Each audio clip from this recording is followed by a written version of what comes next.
제가 그 2000년에 모본당에서 분과금으로 딱 3천만 원을 받았어요. 근데 성당 하나 지려면 보통 27억, 30억 정도 되잖아요. 2000년이면 IMF 딱 터지고 다 망한 상태예요. 그냥 완전히 망한 상태가 2000년이에요.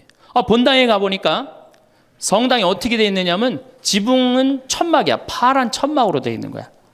그 다음에 벽은 컨테이너예요. 컨테이너. 바닥을 보니까 맨 흙이야. 성당 바닥이. 막 여기서 막 원추리가 피는 거예요. 붓꽃도 피고 성당 바닥에서. 그런데 교우들은 보니까 600명이야. 교우들 600명인데 30억짜리 건물을 어떻게 줘요? 그래서 제가 그랬어요. 요한복음 3장에 뭐라고 그랬냐면은 예수님이 46년 만에 지은 성전을 허물라고 그랬다. 며칠 만에 짓겠다고? 3일 만에 짓겠다고. 예수님이 원했던 게 건물이냐 사람이냐? 그땐 교우들이 사람이래요. 그러면은 건물 짓는 건 중요한 게 아니다. 여러분들이 행복하면 그게 성전이다. 그리고 세계 어디에서도 성당 바닥에서 붓꽃도 피고 원추리도 피는 성당이 어딨냐. 이 최고 아름다운 성전이다. 난 성당 안 질 테니까 여러분들 그렇게 알아라. 근데 이 착한 교우들이 자꾸 신축금을 내는 거예요. 내지 말라고 그래. 안 짓는 데는데 부담스럽게. 그래서 제가 두 번째 한번 또 공식적으로 얘기를 했어요. 난 성당 안 짓는다고 그랬다. 왜 자꾸 내냐. 여러분들이 내면 내는 여러분들은 정말로 신앙이 좋아갖고 내지만 못 내는 교우들 미안해서 못 나오니까 내지 말아라. 그때 이제 교우들이 헷갈리는 거. 저게 진짜 내라는 건지 내지 말라는 건지 저게. 에? 그래서 첫 해에 교우들이 신축금을 얼마를 했냐면 7천만 원 했어요. 저는 굉장히 많이 했다고 생각해요. 굉장히. 첫 해에 600명 교우들이. 대신 이게 고객 3억 목표가 고객 기절이었기 때문에 이제 교우들한테 부활 때 성탄 때 선물 많이 줬어요. 왜냐하면 내긴 내는데 나오는 게 없잖아. 옛날에는 뭐 밀가루도 주고 그랬대는데 그 한 3, 40년 사이에 천주교에서 아무것도 안 나가요. 버릇 나빠진다고 교우들. 네. 그 대신 저는 제가 비누 공장 하니까 비누도 선물하고 내 동창이 우리밀 그거 운동하는 신부가 있으니까 그거 한 박스씩 다 하고 한 해는 성탄 때 너무 기분이 좋은 거예요. 그래서 오리농 쌀을 4kg짜리 한 가마를 집집이 다 선물을 했어요. 예수님 태어났으니까 태어난 날 밥 줘 먹으라고. 교우들이 막 성당은 막 지붕은 천막이고 막 여기 막 원추리도 피고 그러는데 맨날 선물 나오지. 성탄 때 밥 해 먹으라고 쌀을 선물로 주니까 교우들이 너무너무 막 전화를 하고 난리가 났어요. 신부님 너무너무 고맙다고. 그래서 제가 그렇게 고마웠냐 그랬더니 너무 고마웠대. 그럼 그 고마운 마음을 구유예물에 한번 표현해 봐라. 제가 이제 그랬어요. 그랬더니 교우들이 구유예물을 했는데 그때는 교우가 1000명이었는데 구유예물이 1700만 원이 나왔어요. 한 집에 7만 원씩 한 거예요. 기적이죠. 깜짝 놀랐어요. 저도 놀래고 교우들도 놀래고. 그래서 그 돈을 어떻게 했느냐? 아프리카에 다 보내버렸어요. 왜? 가난한 예수님 건데 성당 짓는데 안 짓는데 성당 짓는 기금을 한다는 게 그렇잖아요. 아프리카에 다 보내버렸어요. 교우들이 행복한 거예요. 어쨌든 성당은 없어도. 그리고 제가 이제 그 봄에 가을에 이제 할머니 할아버지들을 모시고 꼭 여기 생태마을에 모시고 왔어요. 모시고 와갖고 어떻게? 주일학교들은 캠프 안 데려가도 할머니 할아버지는 2박 3일씩 내가 모시고 왔어요. 진짜 중요한 교회에서 중요한 세대는 할머니 할아버지예요. 미사 다 채우는 사람들이 누구예요? 할머니 할아버지 제일 중요해. 그리고 죽지도 않기 때문에 계속 중요한 세대로 남아 있어요. 계속 중요한 세대로. 그래서 이제 할머니 할아버지들을 모시고 와서 5월달 지금부터 이제 취나물 납니다. 고사리 납니다. 그럼 내가 뜯어갖고 같이 밤에 여기 모닥불 펴놓고 며칠 전에도 만수 일동 노인대학에 와서 모닥불 펴놓고 근사하게 놀고 갔어요. 모닥불 펴놓고 고기 구워 먹고 거기서 같이 춤추고 노래하니 할머니 할아버지들이 70, 80 평생 그래본 적 있어요 없어요? 한 번도 없는 너무너무 행복한 거예요. 여기 또 래프팅도 제가 시켜드려요. 할머니들 래프팅. 그래 이제 82살 먹은 스텔라 할머니가 허리가 이렇게 구부러졌는데 자기는 안 내려간다는 거예요. 왜?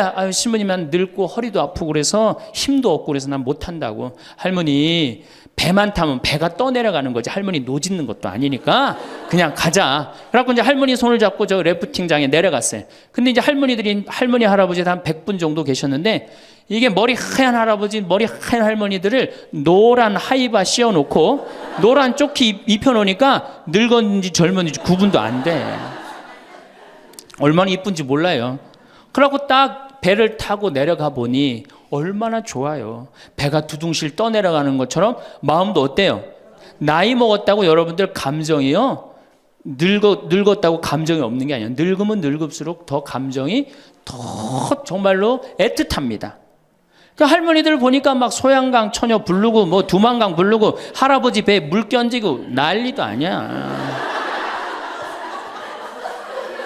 이제 2시간이 지났어요. 래프팅이 끝나고 할머니가 패들이라고 그래. 패들을 이렇게 쥐고 이렇게 허리가 구부러졌으니까 이렇게 올라왔어요. 할머니 어땠어요? 그랬더니 이 할머니 하시는 말씀이 죽어도 좋아. 그래. 죽어도 좋아. 이 고객은 기절을 한 거예요. 이 할머니가 애들을 8을 낳는데 본당에 돌아가갖고 그랬대요. 니네들 다 모여봐라. 다 불렀대요. 죽전, 분당, 여기 사는 교우들 다, 아들, 딸들을 다 불렀대요. 니네들 내가 80평생 살 동안 나하고 2박 3일 놀러 가고 모닥불 피고 나하고 내 손 잡고 춤춰준 적 있냐? 없지. 니네들 내가 늙었다고 나 래프팅 시켜준 적 있냐? 없지. 근데 우리 신부님이 제가 지금은 40대지만 그때는 30대였거든. 30대 중반. 우리 신부님이 그걸 다 해줬다. 나는 우리 신부님 너무너무 행복하다, 신부님 때문에. 근데 이 신부님이 성당을 줘야 되는데 돈이 없다. 돈이 없으니까 니네들 나한테 못 해준 거 돈 갖고 와라. 그래서 할머니가 신문지에 돈을 이만큼 싸갖고 왔어요. 이거 뭐냐 그러니까 신부님 이거 내가 신축금으로 자식들한테 걷어온 거래. 그러니까 이 고객이 기절하니까 내가 시키지도 않았는데 앵벌이를 알아서 해갖고 와.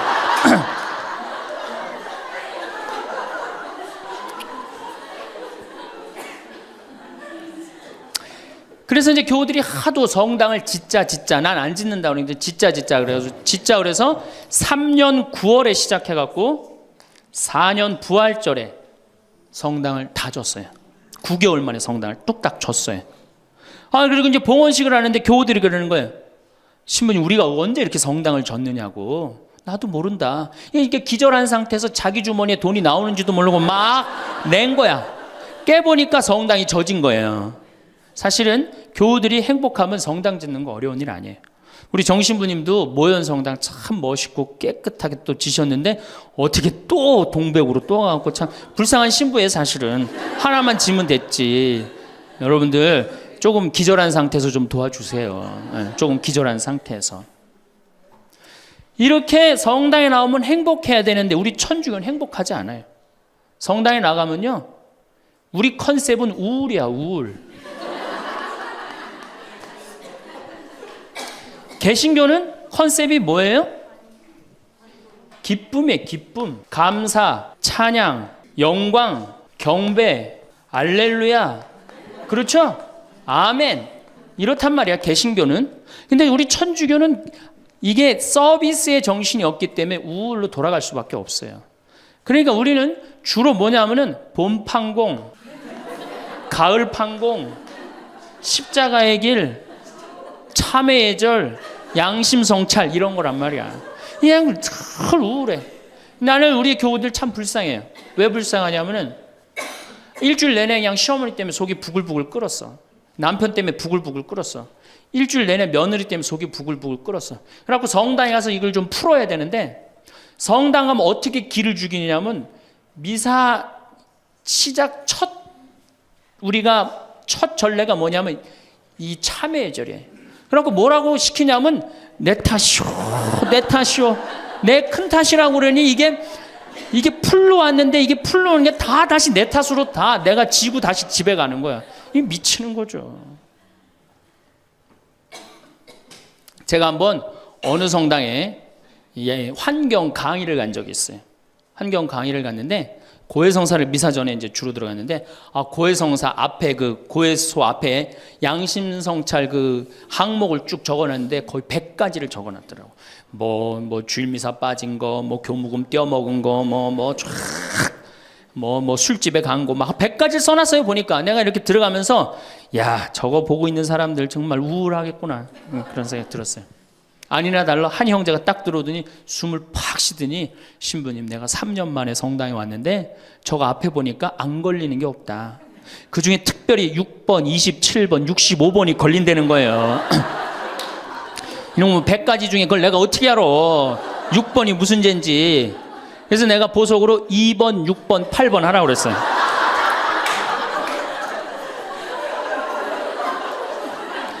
그러니까 우리 교우들은 이게 미사 참여를 해도 막 기쁘거나 내가 좀 하느님한테 경배를 드렸다, 내가 오늘 정말 알렐루야 아멘을 했다, 이런 기분이 안 들어요. 미사를 해도 막 그렇고 안 한 것 같기도 하고, 성가 소리 들으면 더 미쳐요. 내가 이 성가 이렇게 피정지도 나가서 부르다가 몇 번 죽을 뻔한 적도 있어요. 주여 임하소서 부르다가 죽을 뻔한 적 많아요. 어떻게 불러? 주여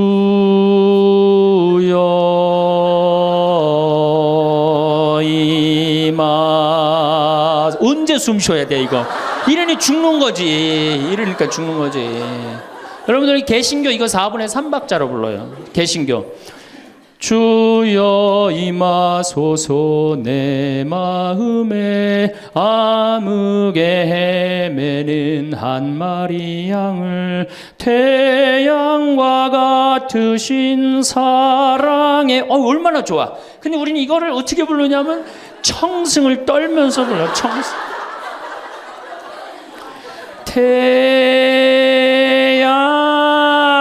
태양과 같으신.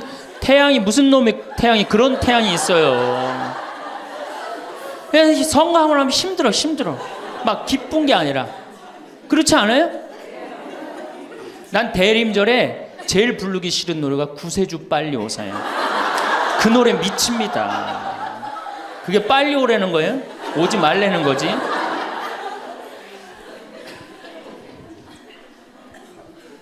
주일학교 아이들을 보면은 참 불쌍해요. 왜 불쌍하냐면 주일학교 아이들이 여름신앙학교를 해요. 그럼 얼마나 신나, 여름신앙학교를 하면은. 그래갖고 막 성당에서 티도 주고 간식도 주고 율동도 배우고. 뭐 6학년 애들은 별로 안 좋을지 모르지만 유치부 1, 2, 3학년 애들은 너무너무 신나잖아요. 그냥 방학을 해가자마자 주일학교 한다고 성당을 막 쫓아갔어. 성당에 월요일날 이제 주일학교 여름신앙학교 하는 첫날 첫 프로그램이 뭐냐면은 참회절이에요. 참회절. 애들을 다 유치부부터 6학년까지 다 앉히고 갑자기 불을 끕니다. 성당불을 다 꺼요. 그리고 초 2개만 딱 켜놓고 주일학교 선생님이 양심성찰을 하자고 그래요. 양심성찰을 갖고 이제 주일학교 선생님이 읽기 시작합니다. 뭐라고 읽어? 유치부부터 6학년까지 앉혀놓고 나는 엄마 몰래 헌금 1,000원 중에 500원을 떼어먹었어. 이러면요 유치부 애들이 눈꼬리가 막 올라가요. 저걸 어떻게 알았지, 내가 헌금 떼어먹은 걸? 난 엄마 몰래 오락실을 갔습니다. 이게 괴로운 거예요. 애들도 괴로운 거예요. 애들도 우울 컨셉으로 이제 성장하기 시작하는 거죠. 이렇게 6년 동안 하면요 애들이 무슨 생각할 것 같아요? 6년 동안 하면은 여러분들이 잘 하셔야 돼요. 6년 동안 맨날 참회절하고 돈 떼어먹고 오락실 가고 성당 안 나가고 부모에게 불호 효도한 놈이 6학년 딱 졸업할 때 무슨 생각을 하냐면, 그래 나 같은 죄인은 이제 더 이상 성당 나갈 수가 없어. 나는 주일학교 졸업하는 동시에 성당 안 나올 거야. 죄인들은 다 떨어져 나가요. 그러니까 주일학교가 1,000명이면 중고등학교는 몇 명으로 줄어들어? 100명으로 줄어들어요. 900명의 죄인은 다 떠난 거예요. 나머지 100명은 이제 성당에 그래도 나오는데, 얘네들은 어떤 애들이냐? 정말 착한 애들이든지 정말 어리삐리한 놈이지 둘 중에 한 놈만 성당에 나오는 거예요. 개신교는 주일학교가 1,000명이면 중고등학교도 1,000명, 중고등학교가 1,000명이면 청년도 1,000명이에요. 왜? 이들은 기쁘기 때문에. 그게 현대 영성에 맞는 거예요. 이들은 행복하기 때문에. 교회 나가는 행복하잖아.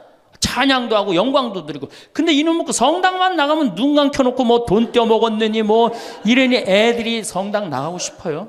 점점 줄어드는 거예요.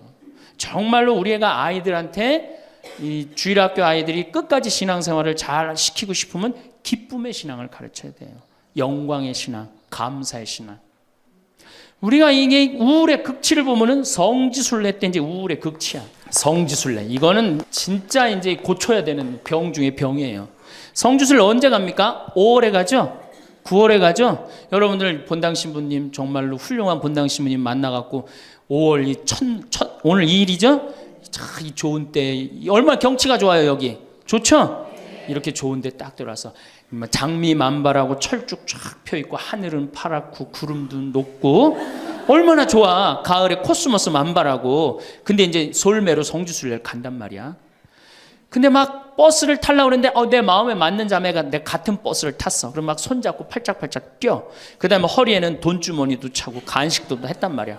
근데 레지오 단장이 가만히 보니까 우리 컨셉은 우울인데 저거 너무 들떴다. 그래갖고 이제 버스에 딱 올라타면은 묵주를 딱 꺼내라고 그래.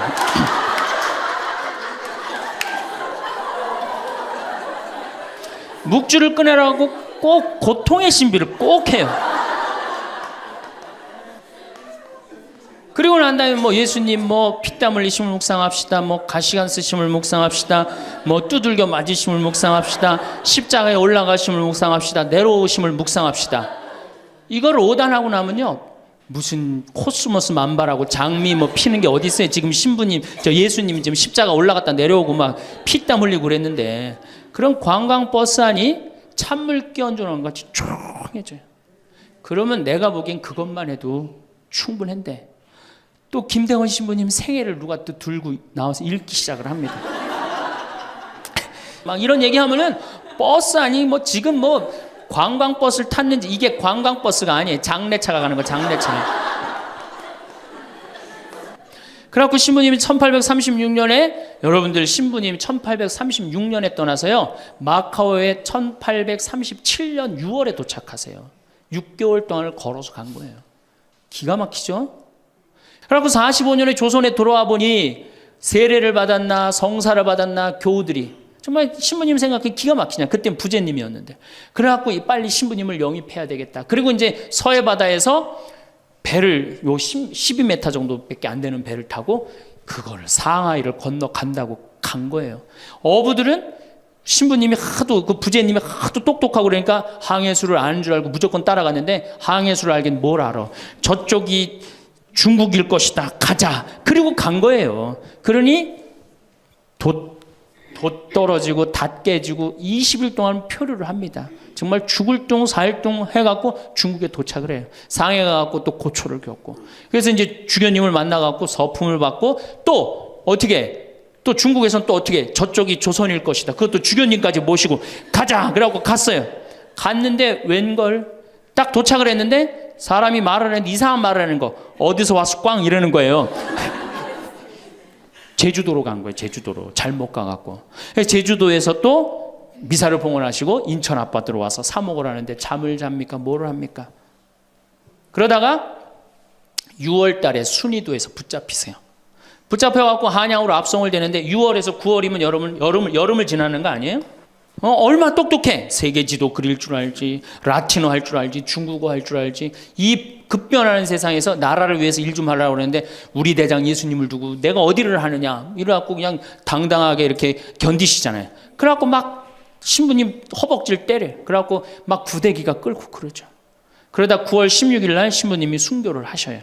세남터에서 이렇게 훌륭한 성인 신부님을 모시고 사는데 여러분들 뭐 하는 거냐. 주일 미사도 잘 안 나오고 선교도 안 하고. 그럼 또 그냥 막 기가 죽어갖고 고개를 또 우울 컨셉으로 고개를 숙이는 거야. 자, 장하다 순교자 합시다. 장하다 순교자 주 이래면 진짜 장례차가 가는 거예요.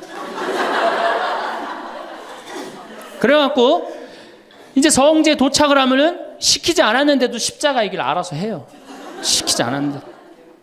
그리고 이제 밥을 먹고 나면은 레지오 단장이 미안한 거야. 그래도 1년에 한 번 관광버스 타고 나왔는데 이거 묵주기도부터 기죽이기 시작해갖고 뭐 신부님 생에 막 아버지도 죽고 할아버지도 죽고 엄마는 거지가 돼서 돌아다니고 막 장하다 순교자까지 하고 막 십자가 얘기를 하고 하늘은 파랗고 꽃은 만발한데 너무 우울해. 그러면 이제 전심 때 술을 따르기 시작합니다. 한 잔씩 먹이기 시작해요. 한 잔씩 먹이고 돌아올 때 보면요. 가관이 아니에요. 분명히 갈 때는 장하다로 갔는데 올 땐 차차차로 오는 거예요. 제가 보좌 신부 때 그때는 92, 3년도니까 대단했었어요. 지금은 많이 사고 때문에 못 일어나게 했죠. 그때는요. 관광버스 그 사이에 나와갖고 춤 엄청나게 췄어요. 내가 거긴 굉장히 큰 성당인데 7개 꾸리아였어. 여성 꾸리아가 4개나 있었어요. 성주순례를 가고 싶은데 젊은 보좌 신부랑 가고 싶은 거예요. 나한테 한 달을 조르는 거 가자고. 난 가기 싫다. 왜 가기 싫으냐 그랬더니 거기 가면은 갈 땐 거룩한데 올 때는 너무 정신없어서 난 가기 싫다. 그래도 우리 단장들이 막아줄 테니까 신부님 갑시다. 그래서 제가 그럼 갑시다 하고 갔는데 갈 땐 역시 거룩하게 가더라고요. 근데 그 성당은 여러분들처럼 굉장히 젊은 성당이야. 젊은 아줌마들이 많았어요. 내리자마자 술을 소주에 박스로 그냥 먹는 거예요. 근데 딱 버스에 올라타자마자 복도에 나와서 춤추기 시작해요. 근데 저는 이해가 돼요. 1년 내내 우울했는데 딱 하루 스트레스 풀 수 있는 유일한 기회는 언제야? 성주순례 돌아오는 길. 한국 천주교 공인 다 똑같아요. 모든 성당이 다 똑같아요. 갈 땐 거룩하고 올 땐 난장판이에요. 막 춤을 추다가 자기네들끼리 춤추니까 재미없잖아. 보좌 신부하고 같이 추고 싶은데 맨 앞에 보좌 신부는 앉아있는데 이 단장님들이 막았는데 제가 어쩔 수 없이 끌려나갔어요. 신부님 우리하고 좀 오늘만은 같이 좀 놀아달라고. 그래서 저는 춤출 줄 몰라요. 신부님 걱정하지 말라고. 우리가 다 알아서 한다고. 어떻게 알아서 해? 내 손을 붙잡더니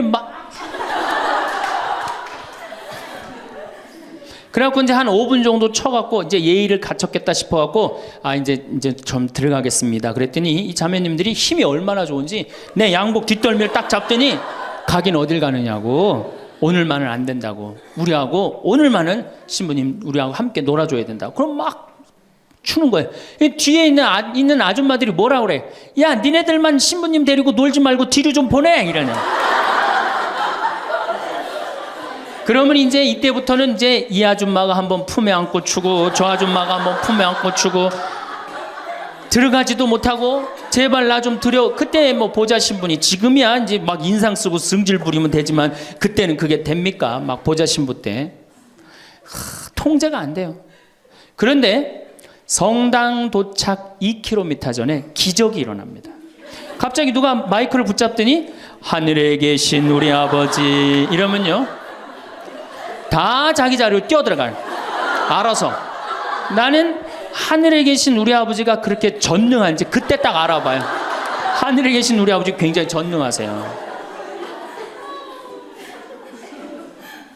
그래갖고 이제 은총이 가득하신 마리아를 하면은 이게 머리를 다듬습니다. 이제 은총이 그리고 이제 영광이를 해요. 영광이 하면 이제 우울해지는 거예요. 그리고 사회자가 한마디 합니다.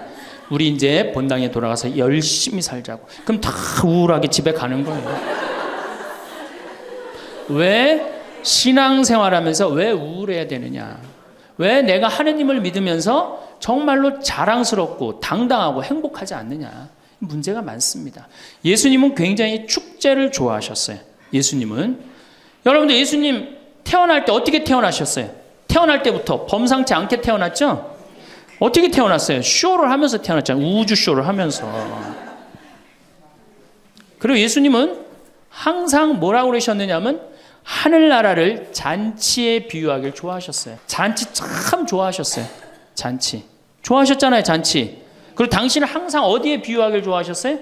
신랑에 비유하길 좋아하셨어요. 이거 기쁨이에요, 우울이에요? 기쁨이죠?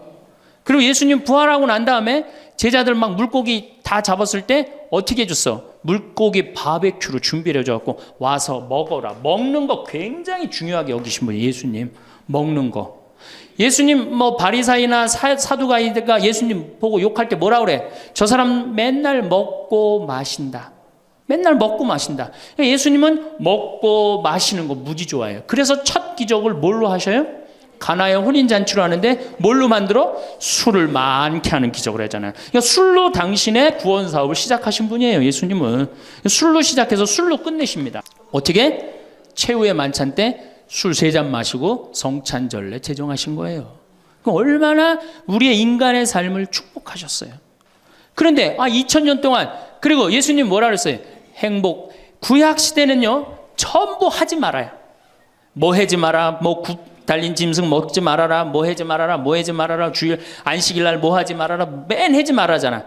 근데 신약 시대 와갖고 예수님이 입을 열어 하신 첫 마디가 뭐냐면은 첫 설교, 첫 강론, 이게 굉장히 중요합니다. 첫 강론이. 첫 강론이 마테오복음 5장부터 8장까지에 있는 산상설교예요. 그 산상설교의 첫 강론이 뭐냐면 진복 8단이에요. 예수님이 입을 열어갖고 하신 거는 해지 마라가 아니라 해라야, 해라. 어떻게 해라? 행복하여라 마음이 가난한 사람들, 행복하여라 마음이 온유한 사람들, 행복하여라 마음이 깨끗한 사람들, 행복하여라 슬퍼하는 사람들. 그러니까 예수님이 우리한테 원했던 건 뭐야? 행복하기를 원한 거예요. 행복하기를. 5장 8절에 뭐라고 그러시냐면 너희는 기뻐하고 즐거워하라. 하늘에 받을 상이 크다. 우리 보고 기뻐하고 즐거워하라고 그랬는데 2000년이 지나서 와서 보니까 기뻐하고 즐거워하는 건 온데간데 없고 우울만 남아있어. 이거 문제가 있는 거죠. 그리고 7장에 뭐라고 그러셔요? 너희들 걱정하지 말아라. 내일 걱정은 누구한테 맡겨라? 내일한테 맡기고 오늘 한 일로 오늘 충분하다. 이렇게 예수님이 우리한테 행복한 걸 가르쳐 줬는데 우리는 행복은 온데간데 없고 우울한 것만 남아갖고. 그러니까 우울하니까 우리 천주교 교우들은요 하늘을 향하지 않습니다. 어딜 향해요? 땅바닥을 향해. 땅바닥을 향하다 보니까 못 받은 것만 생각나는 거야. 그러니까 우리가 받은 게 999가지인데 하느님한테 그거 감사. 여러분들 이 아름다운 자연 공짜로 보는 거 감사해 안 감사해? 공기 공짜로 마시는 거 감사해 안 감사해? 하느님이 빈님 공짜로 내려주시는 거 감사해 안 감사해? 북한에서 안 태어나고 남한에서 태어난 거 감사해 안 감사해? 감사하죠?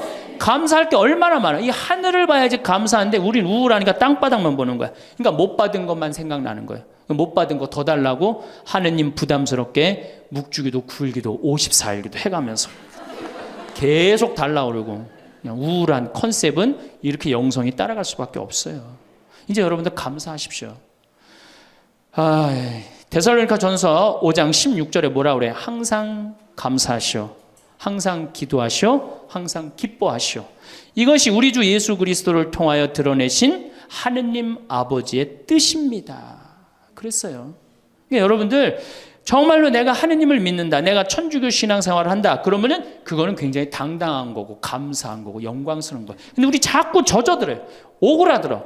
내가 신학생 때 한번 밥을 먹으면서 일반 음식점에서 성호를 긋고 밥을 먹었어요. 성부와 성자와 성령의 이름으로 아멘하고 밥을 이렇게 기도를 하고 먹었는데 반대편에 앉아있는 형제가 내가 보긴 성당 다니는 형제 같아 보니까. 근데 저 젊은 놈이 성호를 긋고 밥을 먹으니까 굉장히 미안했나 봐요. 그래서 이렇게 보는데 내 눈에 딱 띄었어요. 허벅지에 십자가를 이렇게 긋고 먹더라고요.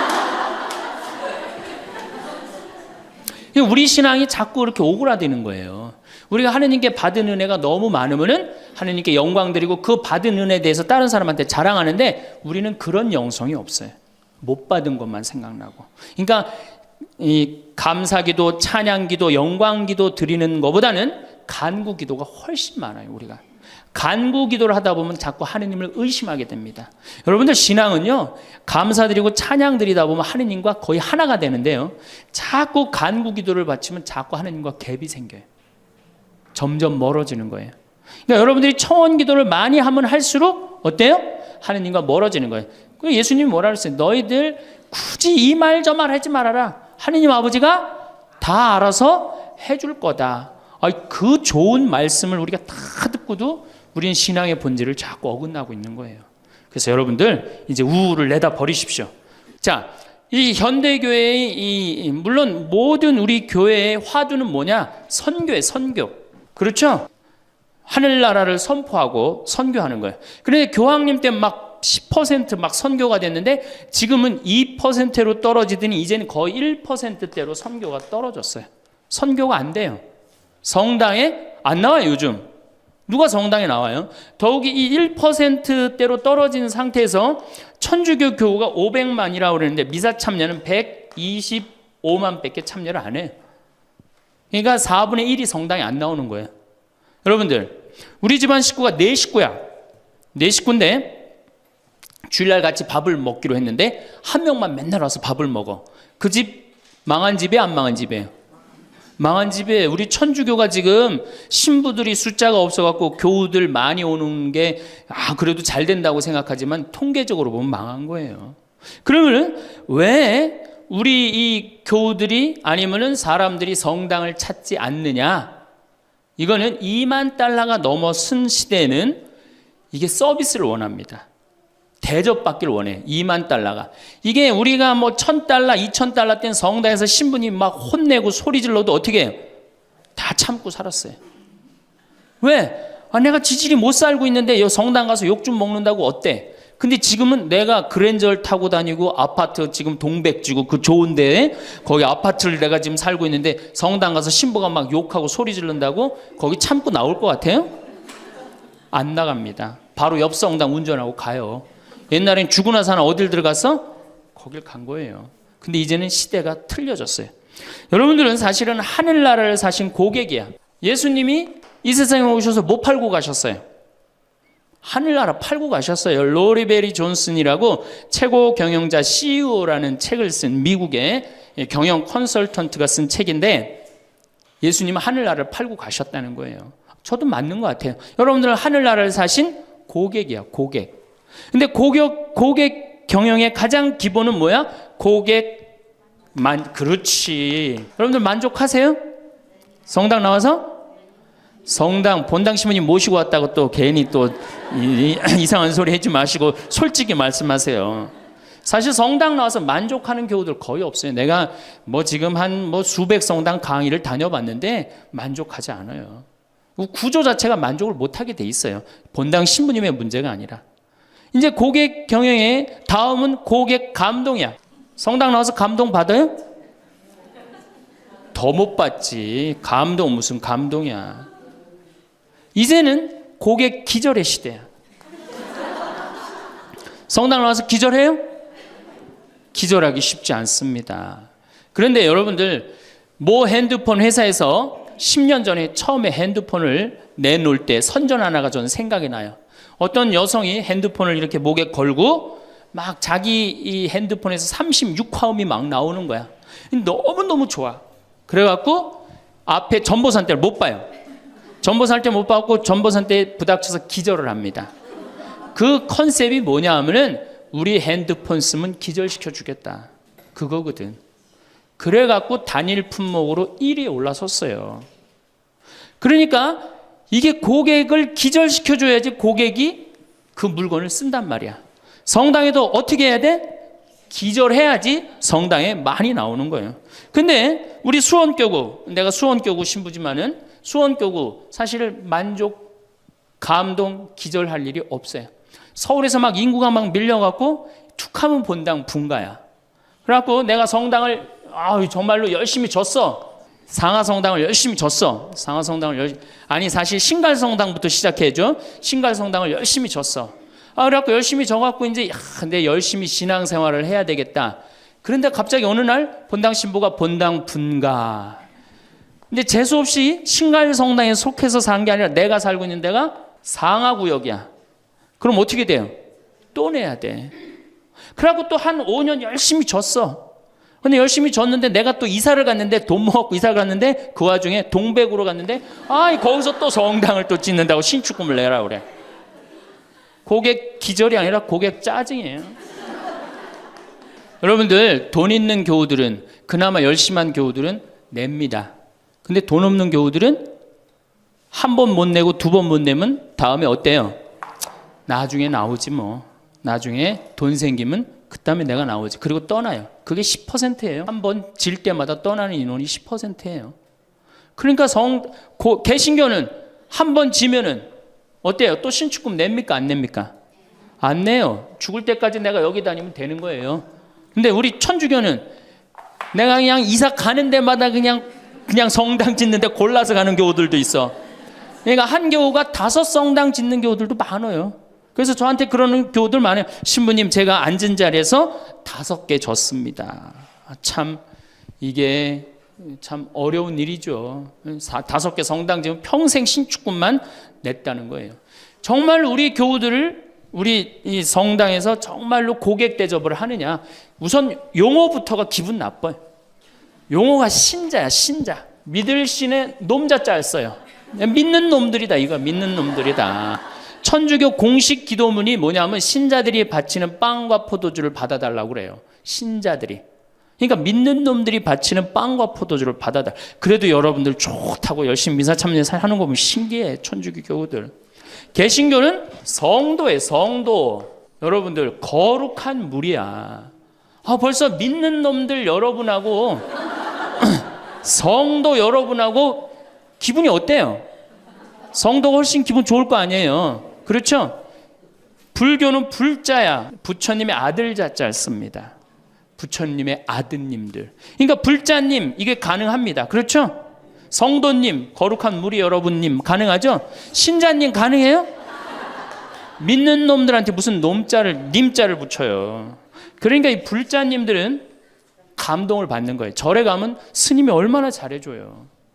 정말로 감동을 받죠.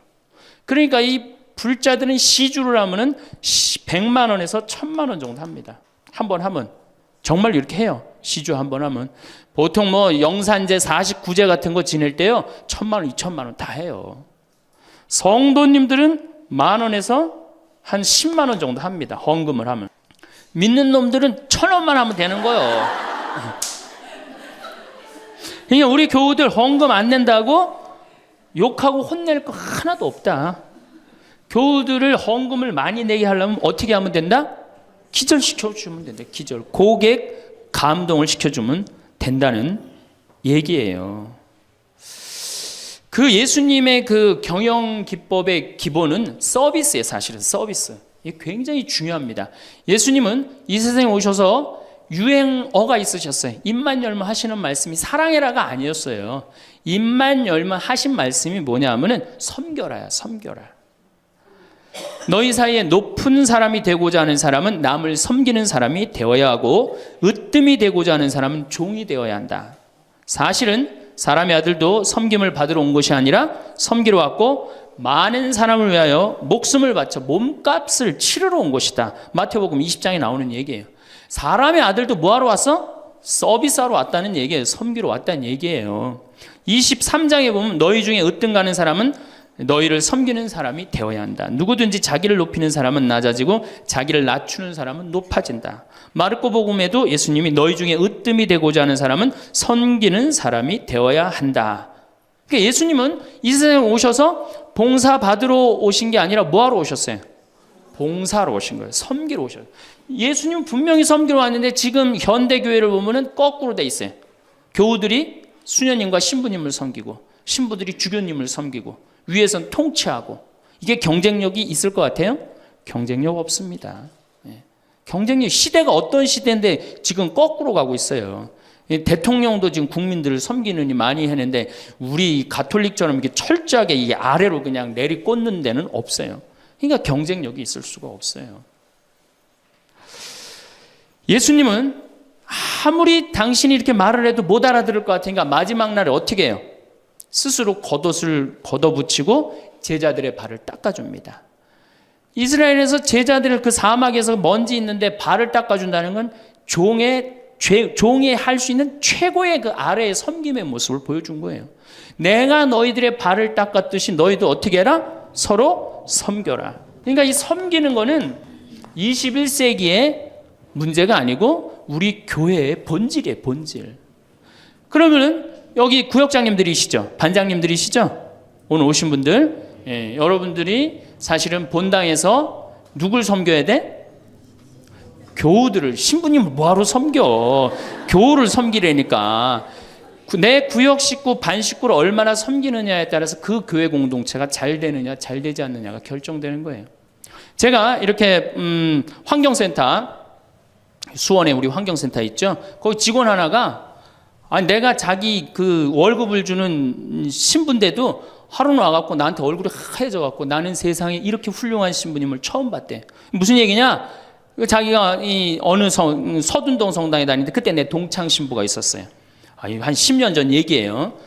동창 신부가 있었는데 자기 부인이 결혼을 하자마자 자궁에 문제가 있었고 병원에 입원을 한 거예요. 근데 이 형제는 세례를 받았지만 자매는 세례를 받지 않았어요.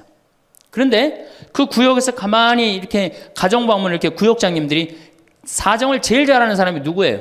구역 사정을 제일 잘하는 사람. 본당 신부가 알아요? 모릅니다. 구역장님들이 제일 잘 알아요. 그래서 구역장님은 본당의 작은 신부들이야. 이분들이 진짜 섬길 줄 알아야 돼. 근데 가정방문을 가보니까 그 집이 결혼을 했는데 새색 씨가 입원을 한 거야. 그냥 본당 신부한테 가서 얘기를 한 거예요. 근데 그 본당 신부가 그 자매한테 형제한테 편지를 보냈어요.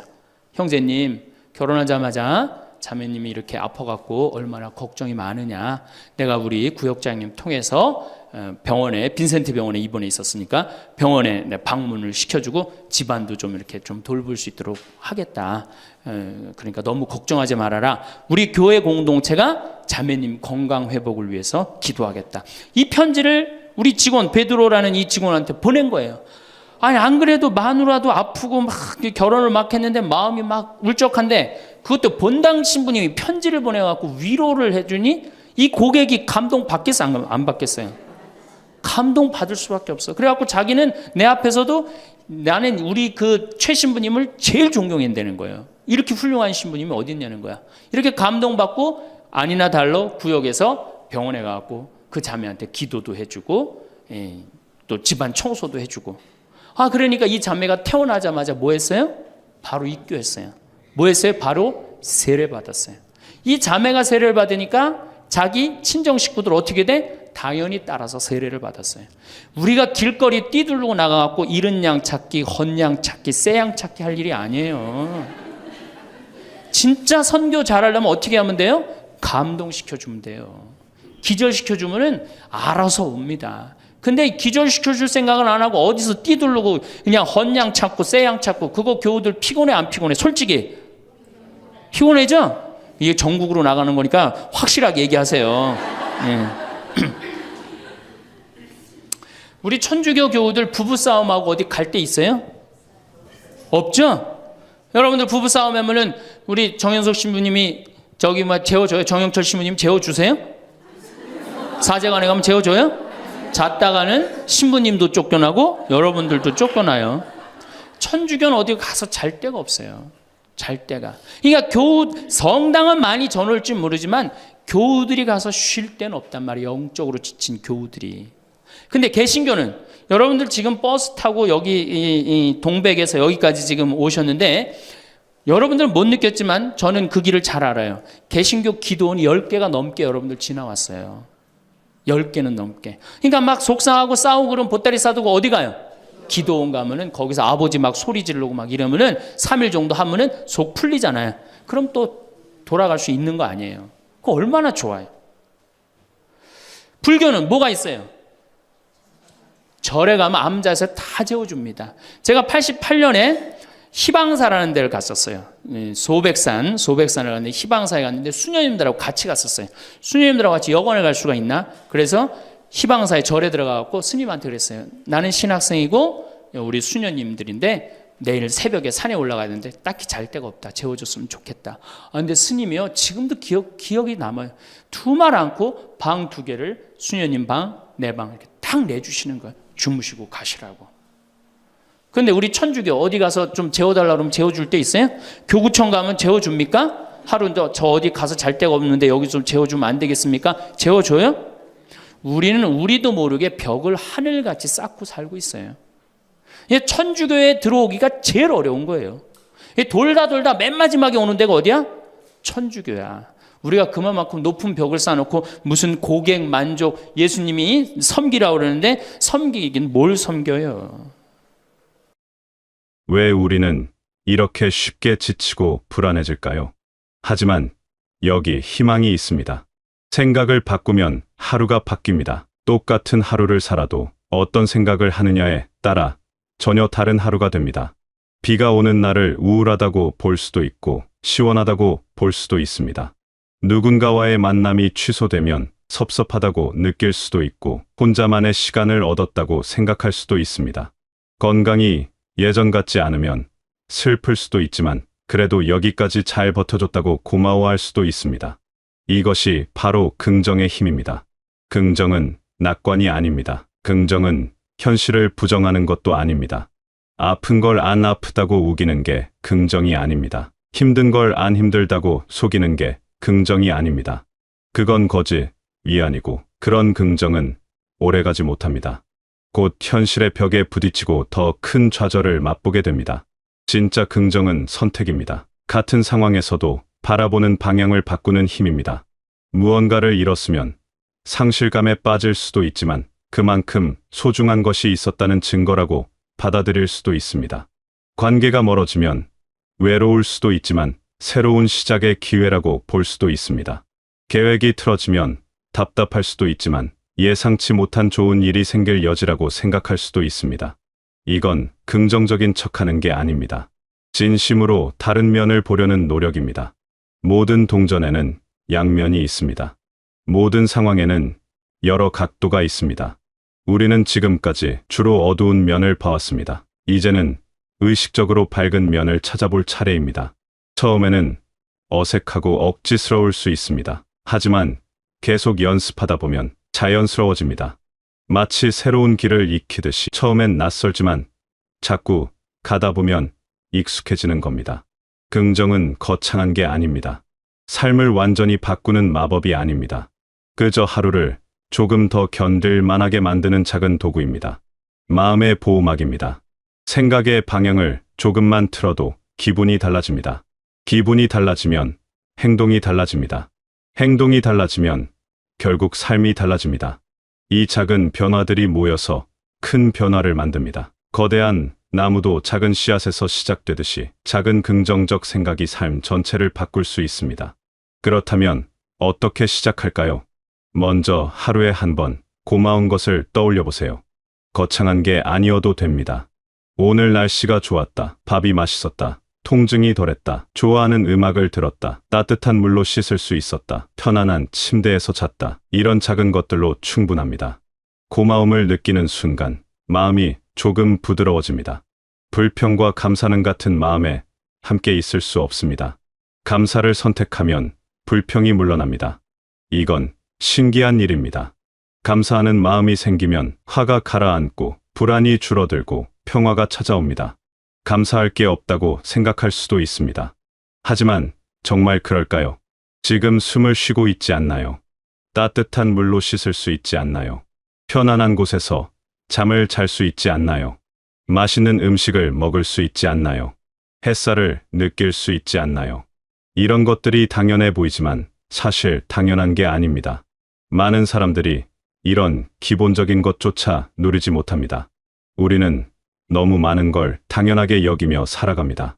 당연한 것에 익숙해지면 감사를 잊게 됩니다. 감사를 잊으면 불평이 자리를 채웁니다. 감사는 훈련입니다. 처음엔 감사할 게 잘 떠오르지 않을 수 있습니다. 그럴 땐 아주 작은 것부터 시작하세요. 오늘 하루 무사히 지나갔다는 것만으로도 감사할 일입니다. 눈으로 세상을 볼 수 있다는 것, 귀로 소리를 들을 수 있다는 것, 이 모든 게 감사할 일입니다. 이렇게 작은 감사를 하나씩 찾다 보면 점점 더 많은 것들이 보입니다. 마치 어둠에 익숙해지면 작은 빛도 보이듯이 감사에 익숙해지면 더 많은 감사거리가 눈에 들어옵니다. 다른 사람과 비교하지 마세요. 비교는 불행의 시작입니다. 누구는 더 건강하고, 누구는 더 여유롭고, 누구는 더 행복해 보입니다. 하지만 그건 겉모습일 뿐입니다. 모든 사람에게는 각자의 고민이 있습니다. 행복해 보이는 사람도 속으로는 힘들 수 있습니다. 여유로워 보이는 사람도 걱정이 있습니다. 우리는 다른 사람의 밝은 면만 보고 나의 어두운 면과 비교합니다. 이건 공정한 비교가 아닙니다. 남의 겉모습과 나의 속마음을 비교하는 건 처음부터 불공평한 게임입니다. 대신 어제의 나와 비교하세요. 어제보다 조금이라도 나아졌다면 그것으로 충분합니다. 어제보다 못했다면 내일 다시 시도하면 됩니다. 중요한 건 다른 사람이 아니라 나 자신입니다. 내가 어제보다 나은 사람이 되고 있는가? 이게 핵심입니다. 남들과의 경쟁이 아니라 자신과의 약속입니다. 남들은 이미 각자의 길을 가고 있습니다. 여러분도 여러분의 길을 가면 됩니다. 빠르게 갈 필요도 없고 멀리 갈 필요도 없습니다. 그냥 꾸준히 가면 됩니다. 말부터 바꿔보세요. 말은 생각을 만들고 생각은 현실을 만듭니다. 안 돼 대신 아직을 쓰세요. 안 되는 끝이지만 아직은 가능성입니다. 힘들어 대신 괜찮아를 쓰세요. 힘들어는 무너지는 말이지만 괜찮아는 버티는 말입니다. 못해 대신 할 수 있다를 쓰세요. 모태는 포기지만 할 수 있다는 도전입니다. 최악이야 대신 나아질 거야를 쓰세요. 최악은 절망이지만 나아질 거야는 희망입니다. 이렇게 말을 바꾸는 건 단순한 말장난이 아닙니다. 말이 바뀌면 생각이 바뀌고 생각이 바뀌면 행동이 바뀝니다. 안 된다고 말하면 정말 안 하게 됩니다. 할 수 있다고 말하면 시도라도 하게 됩니다. 시도하면 가능성이 생깁니다. 시도하지 않으면 가능성조차 없습니다. 말은 우리가 생각하는 것보다 훨씬 강력한 힘을 가지고 있습니다. 처음에는 어색할 겁니다. 오랫동안 부정적으로 생각해왔기 때문입니다. 긍정적인 말이 입에 붙지 않고 억지스럽게 느껴질 수 있습니다. 괜찮습니다. 그럴 수 있습니다. 처음부터 완벽할 필요는 없습니다.